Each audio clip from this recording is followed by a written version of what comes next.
안녕하세요. 백만불 미스테리 레츠아빠입니다. 첫 번째 의혹입니다. 4인 가족 모두 여호와의 증인 설이 돌고 있습니다. 아버지의 경우 56세로 장로의 직위에 있다고 합니다. 봉사 감독자에 해당하는 직이라고 합니다. 어머니의 경우 당시 52세로 증인 신분이라고 합니다. 아들의 경우 27살 봉사의 종, 즉 파이오니아 중국어 봉사자라고 합니다. 마지막으로 딸 25세 역시 증인이지만 활동 내역은 나와 있지 않다고 합니다. 4인 모두 증인 신분이긴 하지만 몇 가지 의혹을 말씀드리겠습니다. 아버지가 아들로부터 동생을 죽였다라는 이야기를 듣고는 아버지는 지인에게 확인을 요청했는데 그 해당 지인 제1차 발견자 및 신고자는 역시 주임 장로라는 이야기가 있습니다. 그러나 이 의혹은 사실 의혹일 뿐 확인된 사항은 아닙니다만 분명한 것은 해당 종교 단체에서 어머니의 경우는 인정을 했다라는 부분입니다. 평소 너무 조용하고 차분했던 분인데 그런 일을 벌인 것을 보고 놀랬다라는 인터뷰가 있습니다. 두 번째 의혹입니다. 살해 동기에 관련된 내용인데요. 딸이 종교단체에서 배포하는 인쇄물, 책자 등을 전부 다 가져다 버린 것이 화근이 아닐까 하는 내용이 돌고 있습니다. 그러나 여호와의 증인 교리를 확인해 본 결과 누군가를 죽이라고 하거나 또는 참수를 한다거나 하는 내용이 애당초 없으며 누군가를 제물로 삼는 내용마저도 없다는 것입니다. 그러나 구약 율법에 의해 배교자, 이탈자를 말합니다. 의 경우 돌로 쳐서 사형을 하는 것이 원칙인데 그 원칙을 배교자에게 적용해야 한다는 내용을 2016년 지역대회 연설에서 언급을 했다라는 내용이 있습니다. 그렇다면 이 내용이 나왔다고 해서 전부 다 그러한 내용을 적용하자는 것이 아니겠으나 병적으로 심취해 있는 사람이라면 그런 가능성을 열어두지 않을 수 없는 것입니다. 셜록 홈즈가 이야기한 것처럼 모든 가능성을 제외하고 남은 거짓이 곧 진실이다 라는 말처럼 전혀 근거가 없다 라고 할 수는 없는 것이죠. 그래서 딸이 배포된 책자나 인쇄물을 파기하는 행위를 하자 엄마는 딸을 배교자로 인식하고 살해하지 않았을까 하는 의혹이 제기되고 있습니다. 세 번째 의혹입니다. 아들 역시 같은 종교에 있다 보니 엄마가 지시를 하는 대로 따른 것은 아닐까 하는 이야기를 하게 되는데요. 물론 여호와의 증인 교리에 보면은 자녀는 부모에게 순종하라 라는 말이 있습니다. 하지만 분명한 것은 어떤 종교든 어떤 단체든 과도하게 심취해 있다면 정신적으로 타락할 가능성이 있다는 것입니다.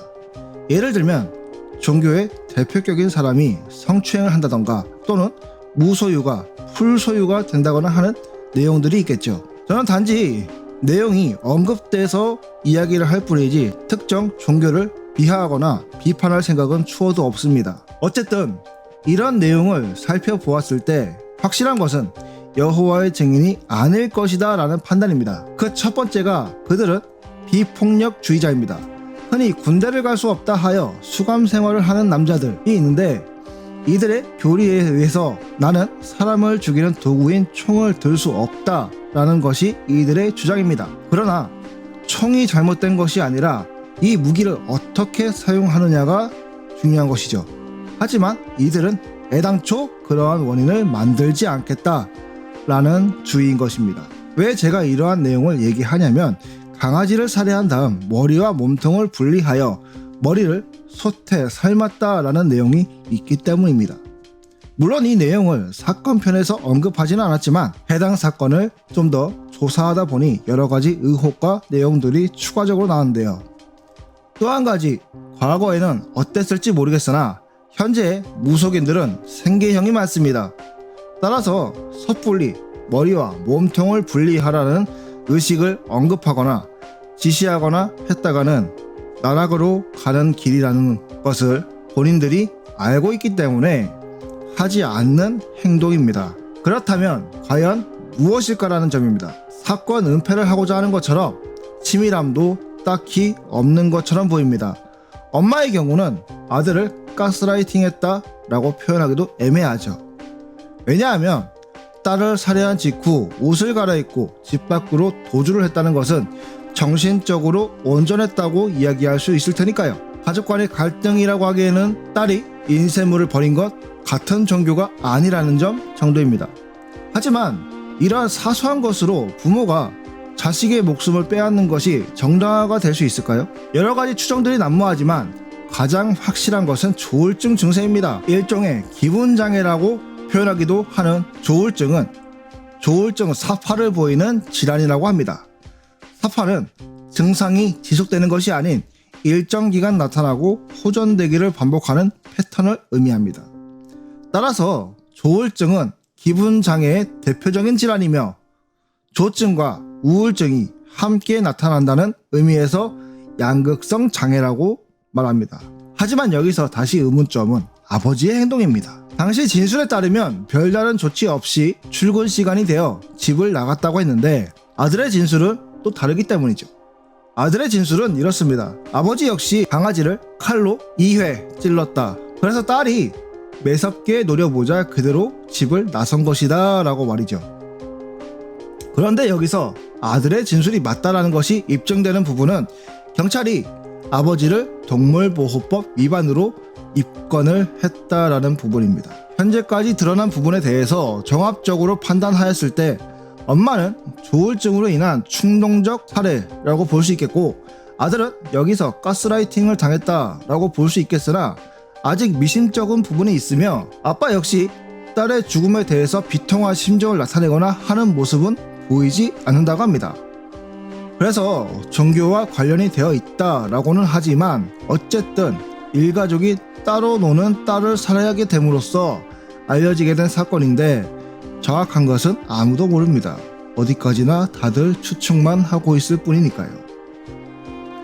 제가 영상을 제작해서 유튜브에서 이야기하는 것 또한 추측일 뿐 정확한 내용은 아닙니다. 다시 한번 이야기하지만 많은 사람들이 이야기하는 부분, 즉 추리하는 부분은 추측일 뿐 분명한 것은 아니라는 점입니다. 하지만 역으로 생각해보면 한편으로 아버지의 행동 또한 이해가 되지 않습니다. 아침에 그러한 광경을 보고 그냥 집을 나섰다는 것이 일반인 입장에서는 쉬운 판단은 아니라고 생각이 듭니다만 본인만 알고 있겠죠. 그런 행동을 하게 된 이유는 또 한편으로 안타까운 부분은 이들 가족 모두 무덤덤하다는 것입니다. 이러한 점을 보았을 때 사람들은 특정 종교와 관련이 되어 있지 않을까라는 것이죠. 아빠부터 자신의 딸을 살해한 아내와 같이 살고 있다는 점부터가 소름 돋는 내용인데요. 정말 안타까운 점은 살해당한 피해자는 부모를 잘못 만났다라는 점이 될 것 같습니다.